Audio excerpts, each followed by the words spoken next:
Alors larguée à côté de ma vie, pas à ma place, je cherche désespérément à faire bouger les choses, à changer le cours de mon existence. Jusqu'à présent, je m'efforçais de contrôler ma vie, en attendant que quelque chose à l'extérieur de moi me sollicite, m'intéresse, m'anime. Ce quelque chose pouvait être un événement, une proposition, une annonce, une chose, une personne. Mais force était de constater que rien ne m'ébranlait. D'ailleurs, comment en aurait-il pu être autrement, puisque tout mouvement extérieur me paralysait? Et puis, lorsque je me mettais en action, c'était avec tant de lenteur et de peur que mes chances de répondre à la situation s'effaçaient. Je n'agissais qu'après avoir tout analysé, comparé, pesé. D'autres fois, j'écoutais ces petites voix intérieures intimes, douces et venimeuses, amies, me soufflant que je ne fusse pas faite pour la chose et que je n'y arriverais jamais. Bien sûr, cela avait l'avantage de m'épargner du temps et de l'énergie cérébrale, mais si à cet instant même, contre l'avis de ces juges intérieurs, je m'efforçais d'une approche héroïque, une tentative d'action, et qu'elle fût vaine, je m'exposais à une chute existentielle féroce. De nul, je devenais paria, une moins que rien qui n'arrivait jamais à rien.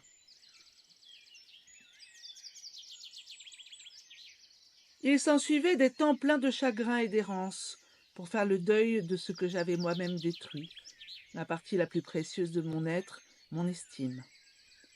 C'est d'ailleurs dans une certaine mesure cette descente en enfer et mon manque redoutable de mobilité qui m'avait déclenché cette ultime et dernière dépression. Il fallait donc que la décision vienne de moi. Je n'avais plus le choix. J'étais contrainte d'endosser cette responsabilité au péril de ma vie, et ce pour la première fois. Cette ordonnance provenant de mon administration propre, aussi intense que la lave du volcan, avait le goût de la colère. Mais avec qui étais-je en colère? Avec la vie, certainement. Je lui en voulais de ne pas m'avoir doté de facilité pour comprendre et accueillir simplement l'existence. Je lui en voulais de me rendre les choses si difficiles, compliquées, au même titre que je me reprochais de ne pas avoir assez d'intelligence pratique pour passer outre les obstacles rencontrés et me suffire d'une vie simple, faite de travail, certes mesuré, mais sans intérêt, et de petites joies que je ne savais pas savourer et partager. Et dans cette colère, il y avait comme une revanche, un désir de montrer que j'étais capable quand même, que je n'étais pas si morte que cela. Cette petite voix avait envie de dire, de crier qui j'étais, et surtout de rectifier tous les jugements et les réflexions dont on m'avait affublé, et qui, franchement, m'avaient abîmé. Cette partie de moi était confuse, en ébullition, et bien présente, car je vivais ces faits comme une injustice criante. Et malheureusement, tout comme je n'avais su répondre en temps et en heure à tous ces commentaires faits sur ma personne, je saisissais mon inaptitude à construire ma parade, même posthume.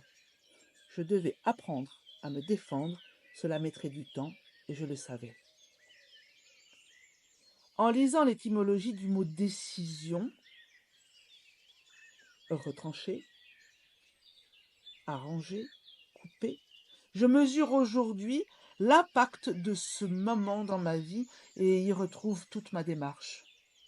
Tuer mon ancienne vie et faire le choix d'une autre. En d'autres termes, il fallait que je meure pour vivre. C'est à ce moment-là que j'ai découvert que lorsqu'on manque d'expérience, de techniques et de recettes, plus que vivre, mourir demande beaucoup d'énergie, de détermination, de constance et de... Bon, il ne suffisait pas seulement de prendre une décision, il fallait aussi l'exécuter, donc agir. En ça résidait toute ma problématique. Il fallait que j'agisse, mais comment? Quoi faire? Dans quelle direction aller? Je vous avoue qu'à cette époque-là de ma vie, volontaire et plus positive que jamais, vous m'accorderez qu'il y a un début à tout, j'ai pris mon temps pour entrer dans ma matière. Pour fabriquer du temps, j'ai d'abord renoncé au travail et à toute vie sociale. J'ai affronté de vrais moments de silence et de rien, même dans ma tête, une espèce de bug général, comme une anesthésie temporaire à tout ce qui faisait vie.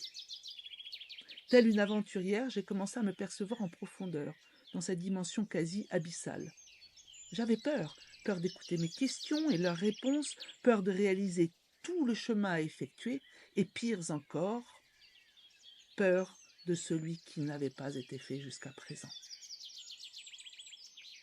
Je me suis comme préparée à accueillir le nouveau, à parer l'échec et surtout à saluer la réussite et le succès. Et ça, ce n'était pas gagné. C'est ainsi qu'en quelques mois seulement, je réalisais plus qu'en 10 ans durant. J'ai cessé d'enseigner, arrêté de fumer, trouvé une maison, commencé à écrire un livre et choisi une direction de vie.